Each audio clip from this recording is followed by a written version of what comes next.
Hello friends, this is Umair. Welcome to my YouTube channel mister x.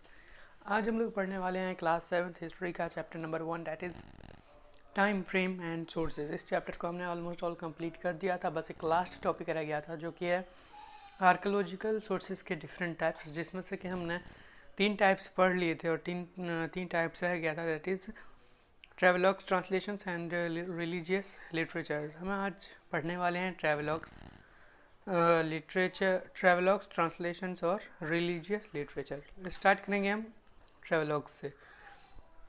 Let's start. Court historians focused only on the king, his family and wars in order to find out about the life of the ordinary people. The books written by foreign travelers or later exchange between foreign officials are quite useful. The accounts of traders, pilgrims and royal ambassadors also give us an idea about the life of the people in those times. Since they were just visitors, they could even write the unpleasant truth about the society and prevalent practices. But we must remember that they were from a different culture and hence they did not understand our culture well and their judgment could not be trusted blindly. मतलब medieval period के दौरान जो court chronicles या फिर अक्सर आदमी को आप देखेंगे तो वो राजा के परिवार के बारे में लिखेगा, राजा के बारे में लिखेगा, वॉर्स उस डायनेस्टी में मतलब उस पीरियड में कौन कौन हुआ उसके बारे में लिखेगा, लेकिन कोई ये नहीं लिखता था कि लाइफ ऑर्डिनरी पीपल का लाइफ कैसा है। तो ये कौन लिखते थे? तो ये सारी चीज़ें हम किस चीज़ से जान पाते हैं? जो फॉरेन ट्रैवलर्स इंडिया आए थे मेडिवल पीरियड के दौरान, उन लोगों ने जो बुक लिखा है उससे हमें जानने को मिलता है। और फॉरेन ऑफिशियल्स के बीच में जो बुक्स या लेटर एक्सचेंज हुई है उससे भी हमें ये सारी चीज़ें जानने को मिलता है। लेकिन उन लोगों जो कि फॉरेन ट्रैवलर्स थे, जो जिन्होंने पीपल के बारे में लिखा, आम आदमी के बारे में लिखा, तो वो एक तरह से कहें तो हम उस पर विश्वास नहीं कर सकते, इसलिए कि वो दूसरे कंट्री से आए थे। उनका फैशन अलग था, उनका कल्चर अलग था, उनका सब कुछ अलग था, लैंग्वेज अलग था। फिर वो लोग यहाँ आए, उन्होंने कुछ कुछ देखा और अनप्लेजेंट चीज़ जो होते थे वो भी लिखा अपने बुक में।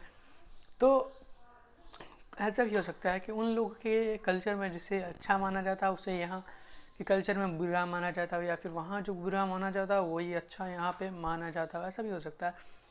तो उस पे उन लोगों के द्वारा जो बुक्स लिखी गई उस पे हम एक तरह से बिलीव नहीं कर सकते कम्प्लीटली। हाँ, कुछ कुछ कर सकते हैं बट कंप्लीट बिलीव नहीं कर सकते।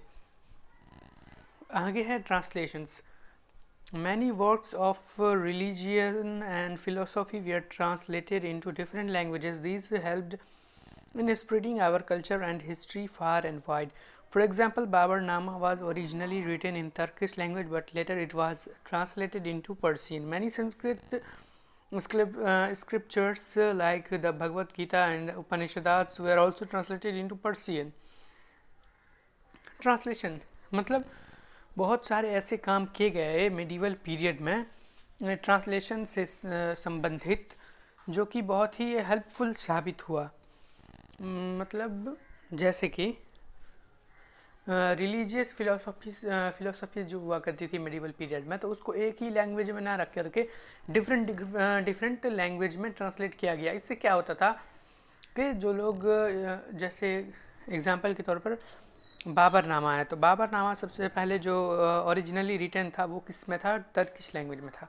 तो अब जिन लोगों को टर्किश नहीं आता वो उसके बारे में कैसे जानेंगे? तो इसलिए उस बुक को ट्रांसफ़र किया गया किस लैंग्वेज में? पर्शियन में, संस्कृत, बहुत सारे अलग अलग लैंग्वेज में किया गया ताकि सारे जो लोग हैं वो इस बुक के बारे में जाने। तो वैसे ही एक और एग्जांपल हम देख सकते हैं, संस्कृत स्क्रिप्चर्स जैसे कि भगवद गीता और उपनिषद, इनको भी पर्शियन में ट्रांसलेट किया गया था क्योंकि पर्शियन जो जानते हैं वो भगवद गीता के बारे में जान सके। आगे है religious literature. Religious literature also tell us about the lifestyle and the people of that time. This was the period of the Bhakti and Sufi movements. Sufi saints, they wrote contemporary poetry. They reflect the times which they lived. मतलब religious literature क्या होता था? ये भी एक तरह से हमारे लाइफ स्टाइल और पीपल जो होता था उस समय में मेडिवल पीरियड में, उसके बारे में ही बताता है। ये क्या होता था? ये पीरियड जो था मेडिवल पीरियड, ये भक्ति और सूफी सेंट्स का था। तो वो लोग क्या करते थे, रिलीजियस पोइट्रीज वगैरह लिखा करते थे। तो उन चीज़ों से भी हमें उस समय के मतलब मेडिवल पीरियड के लाइफ स्टाइल के बारे में पता चलता है। तो हमने इस चैप्टर को कर दिया कंप्लीट। अगर आपको इस चैप्टर से जुड़े सारे वीडियोस एक साथ जानना हो या पढ़ना हो तो आपको सारी वीडियोस की लिंक डिस्क्रिप्शन में प्रोवाइड कर दी जाएगी। अगर आपको वीडियो पसंद आया तो वीडियो को लाइक करें, हमारे चैनल मिस्टर एक्स को सब्सक्राइब करें।